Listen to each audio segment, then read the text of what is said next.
I think Chinglish is when an individual speaks mostly English with the occasional Chinese words thrown into it, whether for emphasis or just maybe because they don't know the English word to use.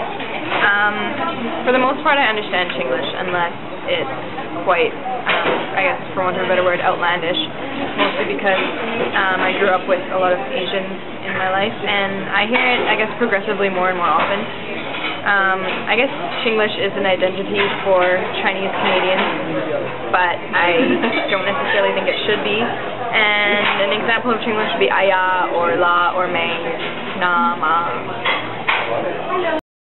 Okay, so I think Chinglish is when you use like English and Chinese together, or when you try to explain something in Chinese, like in either language, that you can't express in one language alone.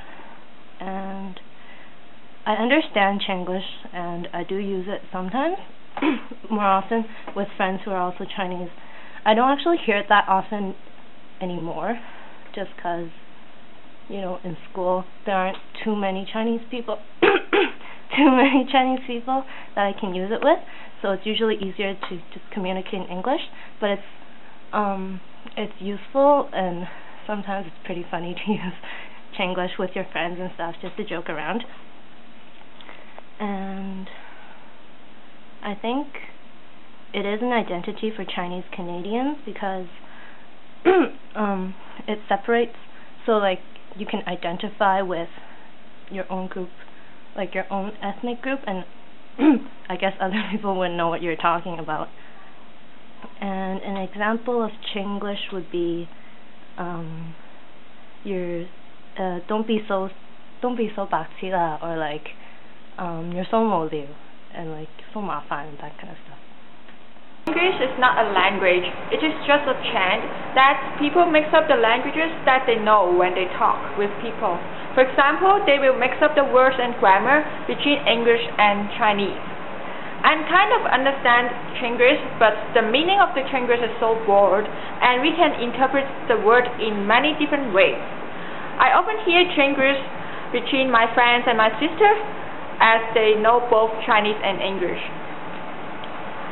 For me, I think Chinglish is an identity for those who are Chinese Canadians, and the examples of Chinglish is when I say 无聊, I will say in Chinese instead of like dull or bored in English, because it cannot like fully represent the meaning of the word 无聊 in Chinese. Okay, I think Chinglish is a combination of the language of English and Chinese, and I do understand Chinglish because I use it every day almost, but not as much anymore because my friends don't use Chinglish as much as before.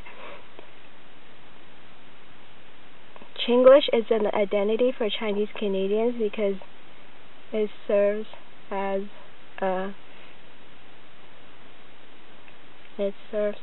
an identity for us because only Chinese Canadians understand, only young teenagers, Chinese Canadians understand what Chinglish is.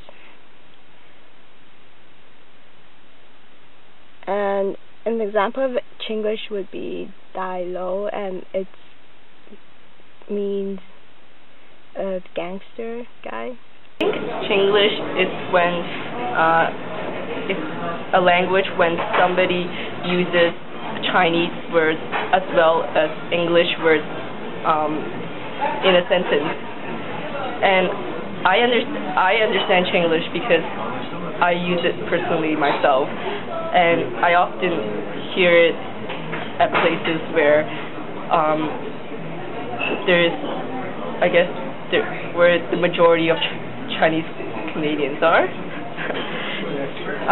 I think Chinglish is an identity for those who are Chinese Canadians because I guess it makes it easier for the person to express themselves when they're unable to find an English word to replace what they're trying to say. And an example of Chinglish would be, I guess, how are you doing, or you're so 麻烦, in replacement of saying annoying.